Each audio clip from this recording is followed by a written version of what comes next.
My family mocked me for being broke and refused to let me crash at their house. Months later, they found out I secretly sold my AI startup for $25 million. My brother screamed, punched the wall, and mom yelled that I stole his destiny. Hey Reddit. So, I've been sitting on this story for a while, and honestly, it still feels insane to even type out. Let's just say when your whole family treats you like you're the screw up, sometimes the best revenge is staying quiet while you build an empire right under their noses. What happened next? Well, it got way uglier than I ever expected. You ever grow up in a house where everything your sibling did was amazing, while everything you did was either wrong or luck? Yeah, that's basically my entire childhood. My brother Randy was the golden child since birth. The way my mom acted around him, you'd think he invented electricity. The dude could spill a drink and she'd go, "He's creative. He just expresses himself differently." Meanwhile, if I sneezed too loud, I'd get a speech about respect and discipline. Randy never had to lift a finger in his life. When we were kids, mom made his bed, packed his lunch, even did his school projects. He'd hand in a cardboard box painted blue and get an A. I'd build an entire working volcano and somehow miss the point of the assignment. That's the kind of crap I grew up with. Fast forward to adulthood, and nothing changed. Mom and dad covered his rent all through college, paid off his car, even helped him start a business once, which was basically Randy buying a fancy camera and calling himself a content creator. That business lasted 2 months before he sold the camera to pay off his credit card debt. Mom called it a learning experience. When I was his age, I worked 2 jobs, attended community college at night, and fixed busted computers for cash. You think they were proud? Nah. They said I should have planned better instead of chasing quick money. The family logic was simple. When Randy failed, it was the world's fault. When I succeeded, it was by accident. There's one story that still makes me laugh, mostly out of disbelief. Randy once called me crying, said his rent was overdue, and his girlfriend might leave him if he got kicked out. He begged me for $5,000. At that time, that was everything I had saved up. I told him I'd help, but he had to pay me back once he got his next paycheck. He said, "Of course, you're my brother." That money vanished faster than common sense in that house. A few months later, I brought it up, politely. He got defensive, acted like I was being greedy. Mom jumped in with her usual line, "Randy's doing his best. Why can't you support him without expecting something in return?" That was the exact moment I realized there was no winning with them. No matter what I did, I'd always be the problem. So I stopped trying to win. Instead, I started playing dumb. I learned early that if you act like you're struggling, people stop watching you. They stop asking questions. So that's what I did. While they thought I was some underachieving freelancer barely scraping rent, I was quietly building something that actually mattered. An AI automation startup. Not the Silicon Valley influencer type either. It started in my garage. One laptop, one insane idea, and no sleep. I learned coding from YouTube, picked up clients online, and slowly built a system that helped small logistics companies automate their operations. Nothing flashy, just efficient. The trick was keeping it invisible. I set up a shell LLC, used an alias for the founder name, and hired remote developers who didn't even know who I really was. It was kind of fun, honestly. I'd show up at family dinners in the same old hoodie and $30 sneakers while they bragged about Randy's new business idea. Something about reselling refurbished gym equipment. Mom would beam and say, "That's my boy, always thinking big." Then she'd look at me and go, "You're still freelancing, right? You should network more. Learn from your brother." I'd nod and mumble something like, "Yeah, maybe next year," while checking my phone to approve invoices worth more than their yearly income. The contrast was ridiculous. Randy lived in a rented condo that mom and dad paid for. I owned a company that was quietly getting acquisition offers. But to them, he was the successful one. I used to get irritated. Now, I just found it funny. See, the more they underestimated me, the easier it got to plan my next steps. I made sure my name wasn't attached to any of my ventures. My car registration, under the company, my bank accounts, multiple layers deep. They thought I was bad with money. In reality, I was untouchable. Every time I visited, Mom would say something like, "You should ask your brother for advice. He's good with finances." Randy, who once maxed out 3 credit cards buying gaming chairs and sneakers, would smirk like he was Warren Buffett. I'd just smile back. Yeah, maybe he can teach me how to make money disappear. They never got the joke. By 30, I had enough savings to retire if I wanted, but I wasn't done yet. But that wasn't the point. I wanted to see how far I could go while still being the broke kid in their eyes. So I kept the mask on. Old truck, plain clothes, casual attitude. It became a running joke. Sam, the struggling tech guy. They'd laugh about it during family get-togethers. I'd laugh with them, because deep down, I already knew. The moment they found out who I'd actually become, that'd be the day everything changed. Not because I wanted their validation. Hell no. Because I wanted to watch their faces when the man they pitied turned out to be the one holding all the cards. If they only respect money, I'll make sure they never see mine coming. So before signing the deal that'd make me a multimillionaire, I decided to test one last thing. Loyalty. I already knew the answer, but I wanted proof. The kind that sticks. The company I built, an AI automation startup, was doing great. I had clients lined up, contracts rolling in, and a $25 million acquisition offer sitting in my inbox. But instead of celebrating, I thought, what would they do if I lost everything? It wasn't about money anymore. I just wanted to see if I even existed to them outside of it. So I set the stage. I called my mom first, told her I'd lost my biggest freelance gig, that I didn't have any projects lined up, and I needed a place to crash for a week or two. I made sure to sound tired, like someone who'd hit rock bottom. She sighed loud enough to make my ear ring. Sam, when will you learn? You can't live like this. You're 32, not 16. Yeah, because Randy never made a mistake past age 5, right? I said I just needed a place to stay for a few days until I found something new. Silence. Then she said, you know, your brother has his own place, but I don't think it's fair to bother him. He's got responsibilities. That word, responsibilities, was always code for Randy's special, and you're not. I told her I'd call him directly. Randy picked up mid-chew, probably eating something his wife cooked while he worked from home. What's up? I gave him the fake story. Lost my only client, struggling to pay rent, just need a couch for a few nights. He laughed. Not the nice kind. The smug kind that says he's been waiting for this. Dude, you're serious? You really still doing that freelance stuff? Man, you should have listened to Mom. I told you, you need a stable career. I said, yeah, well, stability didn't exactly run in the family. He ignored that. Anyway, my condo's kind of full right now. Plus, the wife's not really cool with guests. Maybe Mom can help. Mom already refused. So I tried one last time. It's just a few days, man, he scoffed. You can't just show up and expect people to take care of you. We all make our choices. I made mine. Right. His choice being to live off our parents. He ended the call with, you should probably learn from me, bro. Get serious about life. I stared at my phone for a good 10 seconds after he hung up. Then I laughed, out loud. That was my brother. The same guy who once called me crying because he didn't know how to pay his Wi-Fi bill. I didn't even have to fake the next call. Mom beat me to it.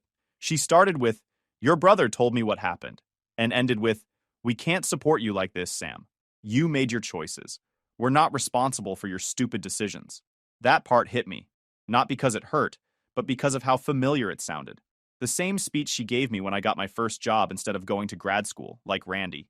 She said, you can't come here, Sam. We don't have the space, and honestly, you need to grow up and face reality. Reality? I built an entire company they didn't even know existed. I almost said it. Almost. But I stopped myself. Instead, I said, you're right, Mom. I'll figure something out. Good, she said. Maybe this will finally teach you a lesson. Yeah, it did. Just not the one she thinks.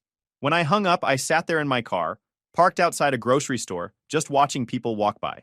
Everyone looked normal, carrying bags, minding their business, while I was sitting there pretending to be broke when, in truth, my lawyer was waiting for my signature on a $25 million deal. So I opened my laptop right there in the car, remote closing pack via DocuSign, my lawyer on the phone while I clicked through. The sound of my trackpad clicking felt louder than her whole lecture. While Mom and Randy were probably sitting at dinner talking about how I never learn, I was closing a deal that would make their entire yearly income look like lunch money. I didn't call anyone after that. Didn't need to. I wasn't angry. That's the funny part. I was just done. The kind of done that doesn't need revenge or explanations. Just silence. They could keep their perfect son, their delusions, their responsibility speeches. I had my own plans. Fast forward 3 weeks later, Randy's birthday. Mom had been bragging about it for days. We're doing something special this year, she said, like he hadn't already had 31 special birthdays in a row. The man could sneeze and she'd hire a marching band. A few months earlier, Randy had finally financed a small house. First thing in his name, and he wouldn't shut up about it. Mom acted like he'd built the place brick by brick, never mind the mortgage eating him alive. They picked this pretentious restaurant downtown, the kind where the menu has 3 items and no prices. I wasn't planning on going, but then I thought, nah, this is too perfect. So I showed up. Everyone else looked like they were auditioning for a country club ad. Randy had his arm around his wife, grinning like he was the CEO of something important. Spoiler, he wasn't. Mom saw me and frowned instantly. You came, she said, like it was a bad thing. Yeah, I said. Didn't want to miss the royal celebration. She rolled her eyes. Dad gave his standard nod, the one he uses when he doesn't want to pick sides. Randy smirked and said, You finally crawled out of your hole, huh? I smiled. Something like that. The table talk was the same as always. Mom praising Randy for getting a promotion at work, which was really just a title change. Randy bragging about how hard life is when you're in management, and me sitting quietly, letting them dig their own holes. Halfway through dinner, Mom turned to me. So, Sam, what are you doing these days? Still chasing those little projects? I sipped my water. Something like that. Been keeping busy. Randy laughed. Man, you really should have listened to me. Stability, bro. You can't just bounce from gig to gig. I nodded. You're right. Stability is important. He leaned back, smug. Exactly. I mean, not everyone's built for the long game like me. His wife looked like she wanted to disappear. Even she knew that was a reach. The waitress brought dessert. Everyone clapped like he'd cured cancer. I waited till it was over, then slid a small gold-wrapped box across the table. He raised an eyebrow. What's this? Gift, I said. Something that reminded me of you. He tore the wrapping off and opened the box. Inside was a $4 calculator, the basic kind you get at a gas station. Everyone stared. Mom's face went pale. Randy blinked like he thought it was a prank. Calculator? He said, forcing a laugh. Yeah, I said. You'll need it more than I do. He chuckled awkwardly. Okay. Haha, funny. I smiled, leaned back, and said it as casually as if I were commenting on the weather. Sold my company 2 weeks ago. $25 million deal.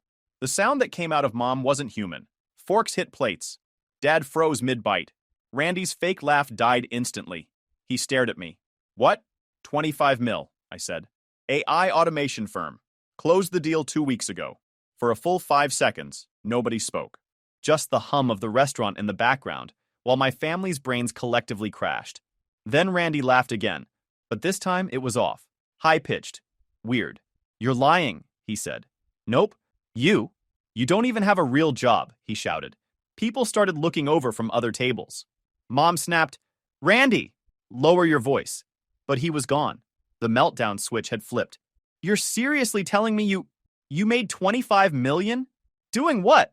Sitting in coffee shops with that stupid laptop? I shrugged. Guess it paid off. He stood up so fast his chair tipped backward. That's not fair, he shouted. The entire restaurant turned. Not fair? I said calmly. I've done everything right. I got the degree, the job, the house. You don't deserve that kind of money. Mom grabbed his arm. Randy, please. He yanked away, red-faced, shaking. You owe me. You owe me, Sam. You probably used my ideas, didn't you? You've always been jealous. Jealous? I said, almost laughing. Of what exactly? He grabbed the calculator, threw it at the floor, and it bounced under another table. Then, in one glorious display of toddler-level rage, he punched the wall next to our booth, loud enough that everyone gasped. His wife jumped up, mortified. Randy, stop! She hissed. But he kept going. You need to give me at least half. 15 million. That's fair. You wouldn't even have done this if it wasn't for me pushing you? I tilted my head. That's not half genius.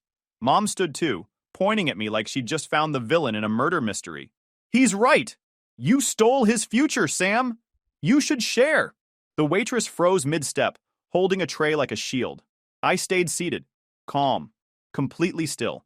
When the noise finally hit its peak, Mom yelling, Randy sobbing, Dad trying to get them to sit down, I stood, looked at them, and said quietly, You know what's funny? You raised me to survive without you. Guess I listened. Then I picked up my jacket and walked out. Behind me, Randy screamed, You can't just walk away from family? Oh, but I could. Outside, the night air hit my face like fresh air after years in a basement. I didn't even look back. The glass doors behind me shook from Randy's tantrum. You could hear him yelling through the glass, something about how ungrateful I was. I walked down the sidewalk slow, like I had all the time in the world, because I did. In that moment, I didn't just win. I ended the game completely. Let them choke on their fake morals. I wasn't going to explain myself to people who couldn't see past their own entitlement. What came next wasn't revenge. It was exposure. They'd embarrassed me my whole life, treated me like a failure. But I had something better than anger now: evidence, power, and patience. And when the truth finally spread beyond that restaurant, they wouldn't just look stupid. They'd look exactly like what they were: parasites who thought love came with a price tag. And trust me, the bill was about to come due. About a week after Randy's birthday meltdown, life went quiet. Too quiet. No texts, no lectures, no guilt trips, which with my family only meant one thing: they were cooking up something shady. Then, one Thursday morning, I got an email from my accountant, Patricia. Subject line: urgent. New document filed under your name. I opened it expecting tax stuff. Nope. It was a scanned PDF labeled Certification of Family Trust. The thing looked fake right away. Fancy letterhead, overblown legal talk, and my name plastered across it. Then I saw it, a shaky version of my signature. Not even close. It looked like Randy tried signing with his left hand while sneezing. The document claimed I'd agreed to place 40% of my assets, roughly $10 million, into a shared family trust to promote financial harmony. 3 days later, they doubled down. A courier showed up at my door with another envelope labeled Family Trust Amendment Notice. That was their follow-up, an official filing meant to amend the first fake trust and make it look legitimate. In other words, they didn't just fake one document.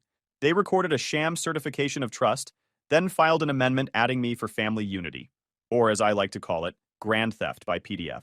Translation: they tried to rob me with Microsoft Word. Patricia called a minute later, sounding uneasy. Sam, please tell me this is fake. Oh, it's real, I said. Just not legal. She hesitated. Do you want me to report it immediately? I didn't answer right away, not because I was unsure, but because I wasn't stupid. My accounts were already locked tighter than Fort Knox.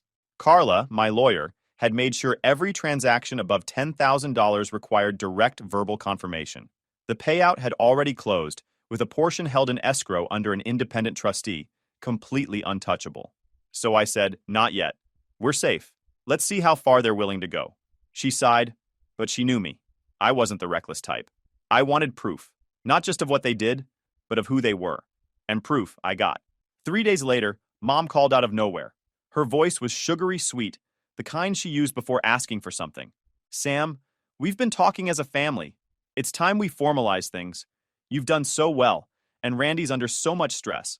We just want to make sure everyone's protected. Protected from what? I asked. You know, from mistakes, from outsiders. It's for your own good. I leaned back, smiling to myself. So that family trust thing? Your idea? She hesitated. It's what responsible families do, Sam. We just need your signature to make it official. Right, I said, because nothing says family love like forged paperwork. Her tone hardened immediately. Don't start with that attitude. You're lucky we're even involving you. I almost laughed. Yeah, Mom. I feel super lucky right now. After hanging up, I called Carla and told her we were moving. She said, then we'll do this properly. No drama, just exposure. We brought in a private investigator named Harris. Picture an old-school detective, trench coat, coffee breath, zero small talk. Within a week, he sent me a report that could have been its own Netflix docuseries. Turns out, Mom, Dad, and Randy had been emailing each other for days before the forgery. Harris pulled the recorded trust paperwork from the county recorder's online portal, then matched the notary details through official records. Their plan was embarrassingly stupid. Mom, once he sees the trust filed, he'll understand it's for the family. He's always been difficult. We'll just tell him it's standard procedure.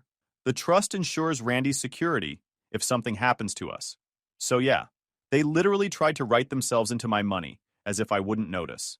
But Harris didn't stop there. He dug deeper. Bank statements, tax filings, property records, and oh, it got juicy. My responsible parents had been in deep financial trouble for years. Unpaid property taxes, a maxed-out credit line under Randy's name, and a small business loan they defaulted on 3 years ago. They weren't protecting me. They were protecting their sinking ship. Carla looked through the files and smirked. They think you're a soft target. Let's show them what ungrateful really looks like. We spent the next week prepping. Every forged line, every fake signature, every email, documented, notarized, and time-stamped. We even had the notary confirm the forgery. The notary later confirmed no in-person acknowledgement ever happened. The seal was misused, making the whole thing invalid.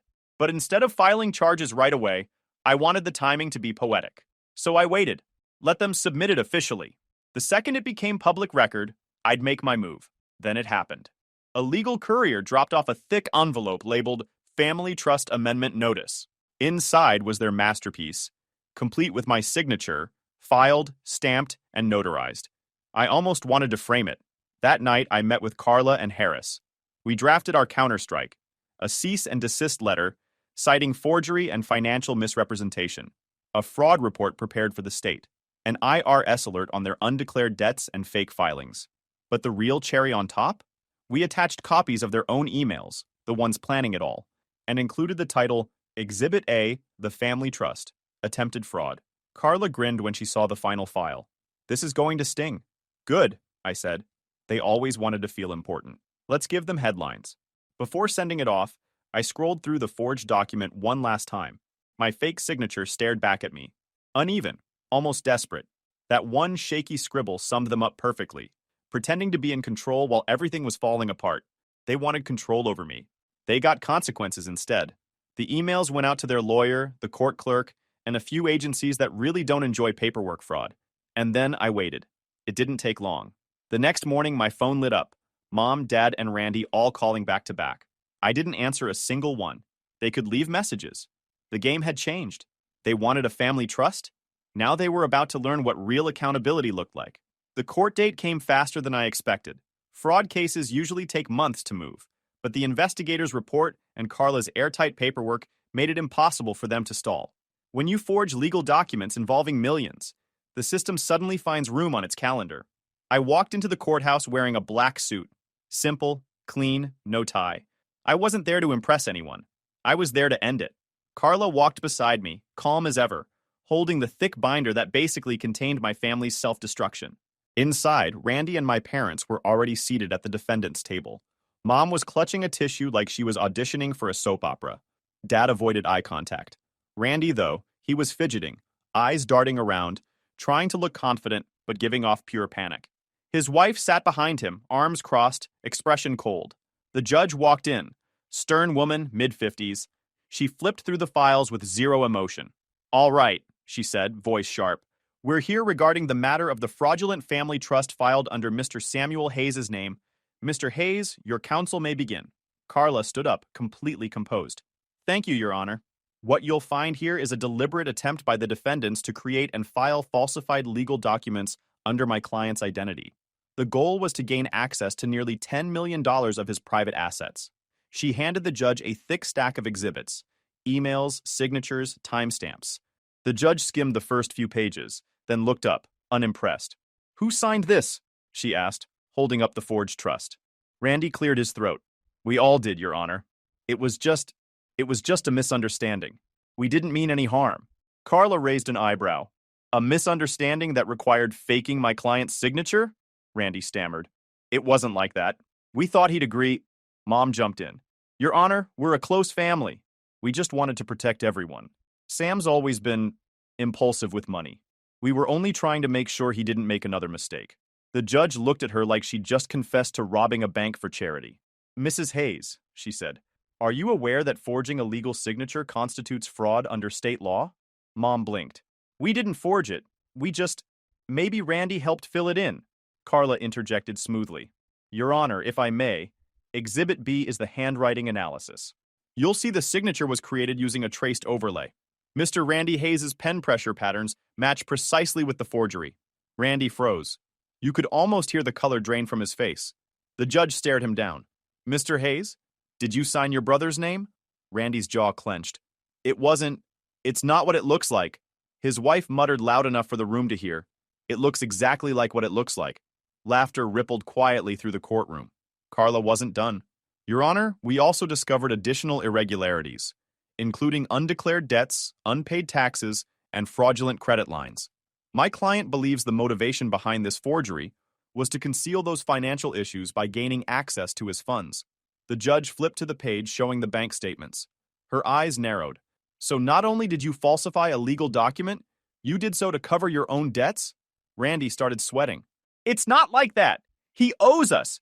He owes the family. That's when I spoke for the first time. Calm. Clear. I don't owe you anything, Randy. You owe me 5 grand from 2018. You never paid that back, remember? The courtroom cracked with restrained laughter again. Even the clerk smirked. Mom hissed, Sam, this isn't the time to... The judge cut her off. Actually, this is the time, Mrs. Hayes. You and your family are being accused of a serious financial crime. You'll remain silent until addressed. For once, Mom actually listened. Carla kept dismantling them. By the time she was done, they had nothing left to stand on but excuses. The judge leaned back in her chair. This is one of the most blatant examples of family entitlement I've seen in this courtroom. Mr. Hayes, she said, pointing at Randy, you forged a signature, filed false documents, and attempted to misappropriate millions. Your mother and father participated. You're lucky, Mr. Samuel Hayes pursued this civilly and not criminally. Randy looked stunned. Criminally? Carla spoke before I could. Yes, if we'd filed under criminal intent, you'd be facing felony charges. His wife's face twisted, part shock, part disgust. She whispered something, stood up, and walked toward the door. Randy reached out, panicking. Where are you going? She turned around. Out. I'm done. I'm not spending my life cleaning up after a grown man crying about another man's money. The whole courtroom went silent except for Randy's voice breaking as he tried to call after her. Mom started sniffling. Dad just stared at the table like maybe if he stayed still, he'd disappear. The judge signed the final order, ruling in my favor, voiding the fraudulent trust, sanctioning them for false filings, and referring the case for tax review. That's judge speak for the IRS will be calling soon. When it was over, Mom tried to speak again. Sam, we can fix this. I stood, buttoned my jacket, and looked her dead in the eye. You can't fix something that's been fake your whole life. Then I walked out. No dramatic pause, no last word. Just done. Outside, the sun hit bright. Carla caught up beside me. You handled that well. I shrugged. They did all the work for me. She smirked. So what now? I smiled faintly. Now? I let the world do what it does best. Gossip. Because the truth always finds daylight. They walked into that courtroom thinking they'd corner me. They left realizing they'd built their own cage. And for once, I didn't need to lift a finger. The system, the same one they thought they could cheat, handled the rest for me. About a week after the court hearing, everything started unraveling fast. Carla told me she'd filed follow-up paperwork for the tax review. I didn't ask questions. I didn't need to. She handled it like a professional assassin, quiet, precise, and efficient. Meanwhile, I stayed off the radar. Worked from my home office, kept my phone on silent, and focused on building my next venture. Life felt lighter, calmer. But my family? Yeah, not so calm. Apparently word got out. Not from me, I wasn't that petty. But one of Carla's legal aides happened to be friends with a local journalist I'd mentored years ago. The guy ran a small column that covered community stories. You know, local success, business news, charity events. That week, his headline read, Entitled Families of the Successful When Greed Backfires. HR called it a brand risk once the story went local viral, and Randy's name disappeared from the company website overnight. Every detail lined up. The forged trust, the entitled brother, the courtroom meltdown. My family name wasn't printed, but the comment section might as well have tagged them directly. Mom's little social circle, the women she bragged to about Randy's achievements, turned on her instantly. People stopped inviting her to luncheons. Her group chats went silent. She became gossip fuel instead of the one serving it. Dad's old coworkers stopped calling. A few even unfriended him online. One of them apparently sent him the article link with a single word, wow. And Randy? Oh, Randy's downfall was practically cinematic. He got called into his office the following Monday. You know, the management job he never earned. And they fired him on the spot. Reputation concerns, they said. Translation, we don't want our clients Googling your name and finding a fraud case. The company made a statement about ethical values and trust, and Randy's name vanished from the staff page within 24 hours. Mom texted me that night. You happy now? You destroyed your brother's career. How could you do this to family? I didn't reply, mostly because I was laughing. Destroyed his career?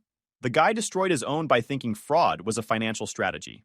A few days later, I got a call from an unknown number. I almost ignored it, but curiosity won. It was Randy. His voice sounded like sandpaper. Cracked, tired, desperate. Hey, I just wanted to talk, man. Look, I messed up, but you didn't have to take it this far. I said nothing. He sighed. You could have just helped me out. You've got the money. What's a few million to you, right? That line, what's a few million to you? That's when I realized nothing had changed. He still thought he was owed something. Still thought I existed to bail him out. I hung up. Didn't even bother saying goodbye. 2 days later, Carla forwarded me a court notice. Randy's house was officially in repossession. Between unpaid property taxes, back loans, and the new fines from the fraud case, they were underwater. It's crazy how fast we're family turns into we're victims when the spotlight hits. Then came the email, the infamous family forgiveness essay from Mom. It started with, "Dear Samuel, we've all said things we regret," and ended with, "I know deep down you don't want to see your family broken like this." It was long, emotional, manipulative. The same performance she'd used my whole life, dressed up in guilt and nostalgia. I read it twice, then deleted it. Not out of anger, out of peace. I didn't owe her closure for something she'd built brick by brick. One night, Carla and I grabbed dinner after a meeting. She asked, "You ever think about reconciling with them?" I laughed. "Reconcile what? They didn't lose a son. They lost a wallet." She nodded slowly. "Fair enough." For the first time, I didn't feel angry or bitter. Just done. Like I'd finally closed the browser tab on a years-long headache. They wanted my money. Now my name feeds success, and theirs feeds gossip. It had been about 6 months since the courtroom mess. 6 months of peace. No calls, no drama, no guilt trips. I had my company, my space, my quiet. Life finally made sense again. Then one night, I heard pounding on my door. 3 sharp knocks. Not the polite kind. I checked the camera. Randy. He looked like hell. Hair greasy, hoodie stained, eyes wild. For a second, I thought about ignoring it. Then I figured, fine. One last lesson. He shoved his way inside the second I opened the door. "You think this is funny?" he barked.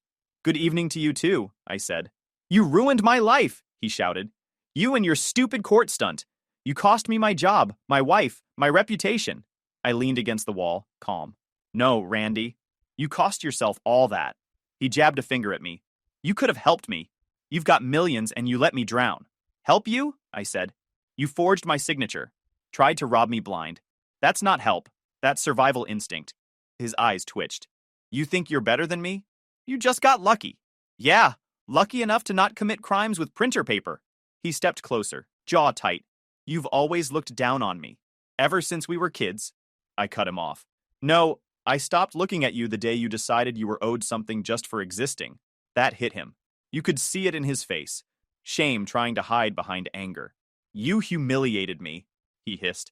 "People whisper my name like I'm some kind of joke." I shrugged. "Maybe stop giving them material," he snapped. "You think you're untouchable?" He swung. Wild punch. I didn't even think. Just moved. Dodged right, caught his shoulder, and hit back once. Not hard, not flashy, just enough to make a point. He stumbled, grabbed his jaw, eyes wide like he couldn't believe I'd actually done it.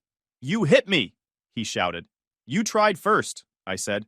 He looked pathetic, shaking, breathing heavy, more lost than angry now. "You're heartless," he muttered. "No," I said. "I'm finally done being your backup plan.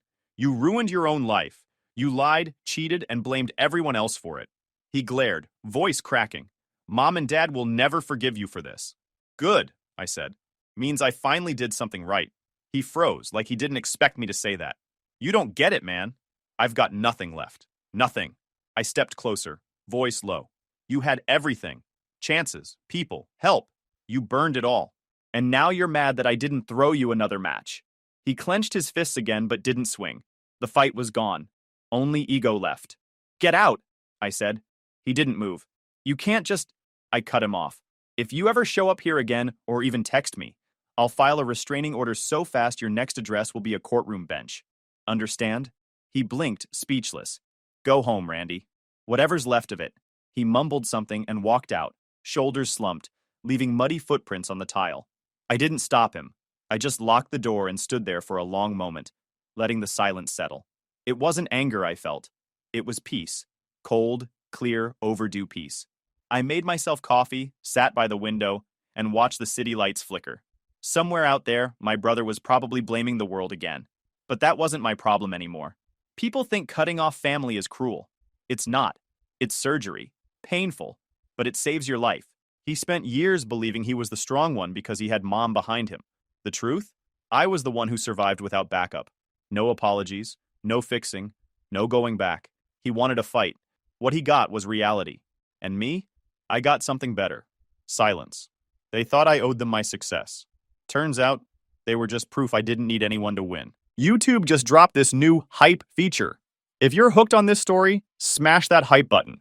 It tells YouTube this video deserves to blow up, and it keeps even crazier stories coming your way.